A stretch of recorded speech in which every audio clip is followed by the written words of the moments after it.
వరలక్ష్మి వ్రతం విశిష్టత పరమేశ్వరుడు పార్వతికి చెప్పిన కథ.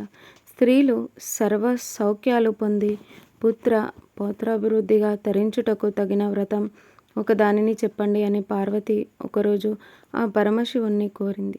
అందుక త్రినేత్రుడు, దేవి నీవు కోరిన విధంగా స్త్రీలకు సకల శుభాలు కలిగించే వ్రతం ఒకటి ఉన్నది. అది వరలక్ష్మి వ్రతం. దానిని శ్రావణమాసం 2వ శుక్రవారం లేదా పౌర్ణమికి ముందు వచ్చే శుక్రవారం నాడు ఆచరించాలని తెలిపాడు. పూర్వం శౌనకాది మహర్షులను ఉద్దేశించి సుత మహర్షి ఇలా చెప్పారు: మునులారా, స్త్రీలకు సౌభాగ్యాన్ని ప్రసాదించే ఒక వ్రతాన్ని పరమశివుడు పార్వతికి చెప్పారు. లోకోపకారం కోరి ఆ వ్రతాన్ని గురించి మీకు తెలియజేస్తాను, శ్రద్ధగా వినండి అన్నారు.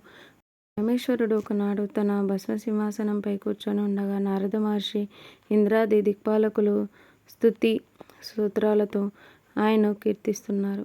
ఆ మహత్తర ఆనంద సమయంలో పార్వతీదేవి పరమేశ్వరుని ఉద్దేశించి, నాదా, స్త్రీలు సర్వ సౌఖ్యాలు పొంది పుత్ర పౌత్రాభివృద్ధిగా తరించుటకు తగిన వ్రతం ఒక దానిని చెప్పండి అని కోరింది. అందుక త్రినేత్రుడు, దేవి నీవు కోరిన విధంగా స్త్రీలకు సకల శుభాలు కలిగించే వ్రతం ఒకటి ఉన్నది.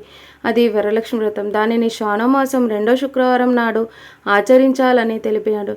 అప్పుడు పార్వతీదేవి, దేవా, ఈ వరలక్ష్మి వ్రతాన్ని ఆదిదేవతలు ఎవరు చేశారు? ఈ వ్రతాన్ని ఎలా చేయాలో వివరంగా చెప్పడం కోరింది.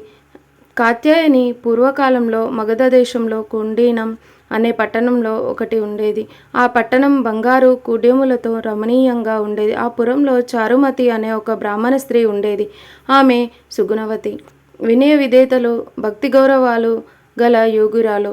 ప్రతిరోజు ప్రాంతకాలం నిద్రలేచి భర్త పాదాలకు నమస్కరించి ప్రాంతకాల గృహకృత్యాలను పూర్తి చేసుకొని అత్తామామలను సేవలను తరించేది. వరలక్ష్మి సాక్షాత్కారం. వరలక్ష్మి వ్రతాన్ని ఆదిదేవత అయిన వరలక్ష్మీదేవి ఒకనాటి రాత్రి సమయంలో చారుమతికి కలలో సాక్షాత్కరించింది. ఓ చారుమతి, ఈ శ్రావణ పౌర్ణమి నాటికి ముందు వచ్చే శుక్రవారం నాడు నన్ను పూజించు. నీవు కోరిన వరాలు కానుకలను ఇస్తానని చెప్పి అంతరార్థమైంది. చారుమతి సంతోషించి, హే జనని, నీ కృపా కటాక్షాలు కలిగిన వారు ధన్యులు. వారు సంపన్నులుగా విద్వాంసులుగా మన్నానలు పొందుతారు. ఓ పావని, నా పూర్వజన్మ సుకృతం వల్ల నీ దర్శనం నాకు కలిగింది అని పరివిధాలుగా వరలక్ష్మిని స్తుతించింది. అంతలోనే మెలుకున్న చారుమతి అదంతా కలగా గుర్తించి తన కలను భర్తకు అత్తమామలకు తెలియజేసింది. వారు చాలా సంతోషించి చారుమతిని వరలక్ష్మి వ్రతాన్ని చేసుకోమని చెప్పారు. పూర్వంలోని మహిళలు చారుమతి కళను గురించి విని వారు కూడా పౌర్ణమి ముందు రాబోయే శ్రావణ శుక్రవారం కోసం ఎదురు చూడసాగారు. శ్రావణ శుక్రవారం రోజున పట్టణంలోని స్త్రీలందరూ ఉదయాన్నే లేచి తలస్నానం చేసి పట్టు వస్త్రాలు ధరించి చారుమతి గృహానికి చేరుకున్నారు. చారుమతి తన గృహంలో మండపం ఏర్పాటు చేసి ఆ మండపంపై బియ్యం పోసి పంచ వాలైన రవి, జువ్వి, మర్రి, మామిడి, ఉత్తరేణి మొదలైన ఆకులతో కలశం ఏర్పాట్లు చేసి వరలక్ష్మీదేవిని సంకల్ప విధులతో సర్వమంగళ మాంగళ్యే శివే సర్వార్థ సాధకే శరణ్యే త్రయంబకే దేవి నారాయణి నమోస్తుతే అంటూ ఆహ్వానించి ప్రతిష్ఠించింది.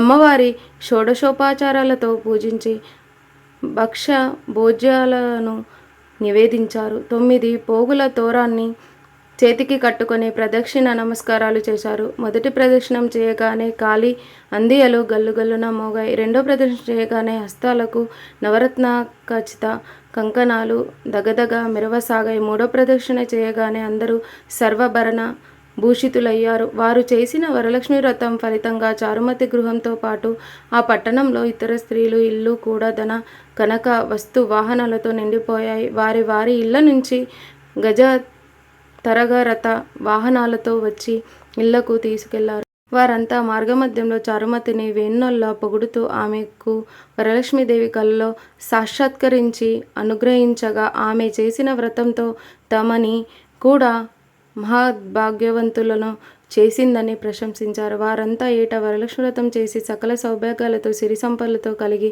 సుఖజీవనం గడిపి ముక్తిని పొందారు.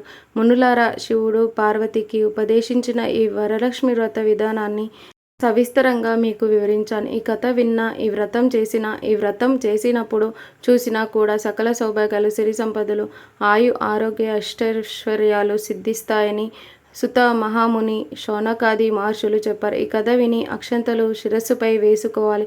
ఆ తర్వాత ముత్తైదులకు తాంబూలాలు ఇవ్వాలి. అందరికీ తీర్థప్రసాదాలు ఇచ్చి పూజ చేసిన వారు కూడా వాటిని తీసుకోవాలి. అమ్మవారికి పెట్టిన నైవేద్యాన్ని వాళ్ళే ఆరగించాలి. రాత్రి ఉపవాసం ఉండి భక్తితో వేడుకుంటే వరాలందించే తల్లి వరలక్ష్మీదేవి.